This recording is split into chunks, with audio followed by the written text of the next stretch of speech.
morning. I am super excited to be on a live today. I'm super excited for the weekend. I love doing lives on Fridays because it just makes me excited for the weekend. But point is, I'm here and I have some content ready for you. And in case you didn't see it last week, I mentioned that I'm going to be going back and forth each week between strategy-based content and more tactical-based things.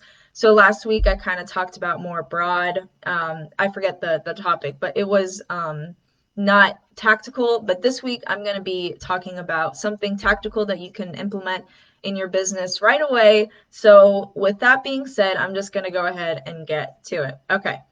So the title is Stupid Simple Tricks I Use to Optimize a Social Media Post. And when I say stupid simple, I really mean it's stupid simple because it just is. And you'll see. All right. Let's get into the first topic or the first trick that I use.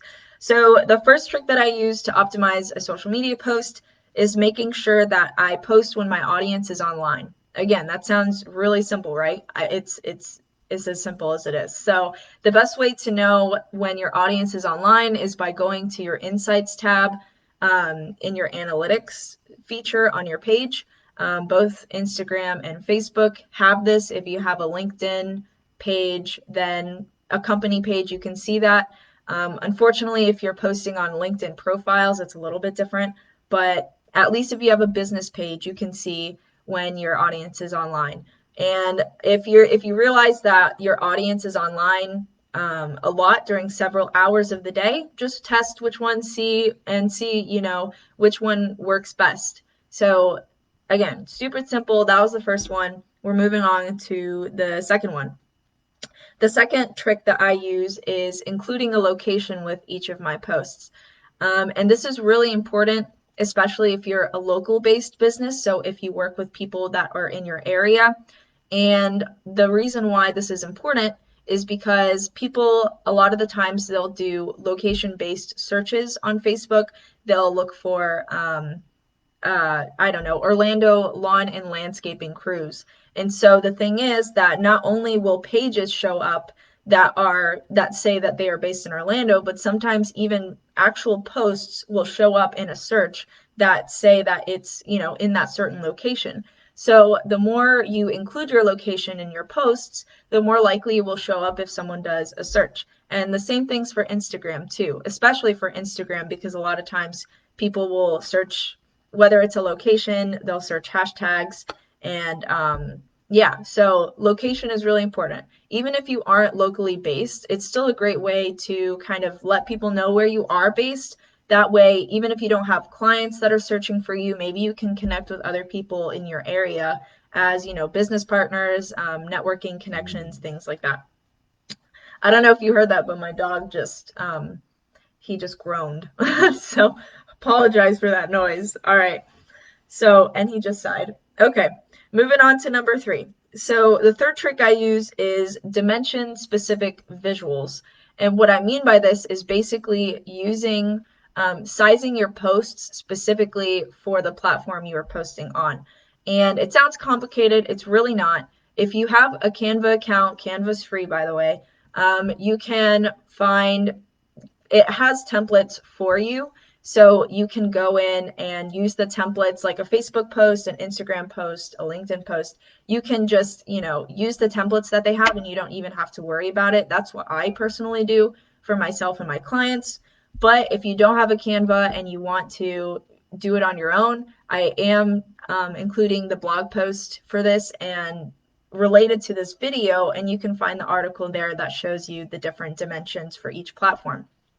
The reason why it's important is because if Facebook, Instagram, all the platforms, they have specific dimensions for a reason because it shows up best on desktop and on mobile. So if you're using the wrong dimensions, it will be an inconvenience for your user. Basically, it'll be harder for them to view.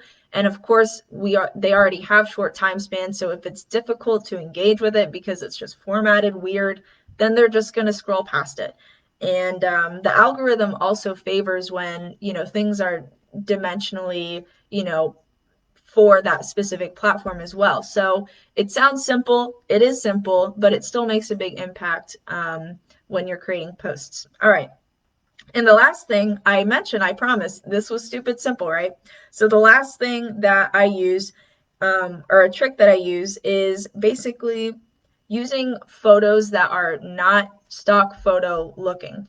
And yes, it sounds stupid simple, but it really makes an impact, because how many times do you scroll on your feed and you see a stock photo and you immediately know this is a stock photo, and then there's immediately that disconnect and it dehumanizes your brand. So, and I'm not saying not to use stock photos, because heck, I use stock photos. Everyone has to use stock photos when they, not everyone has the luxury of having content available for them. So I will say that if you can opt towards actual photos of your business, of you on the job, of your work, things like that, the more that you can do that, the better. I would always recommend that versus stock photos. But when you do need to use stock photos, try to find some that are, they look a little bit more realistic. They don't look as staged or curated, because then again, like I said, it will create that disconnect.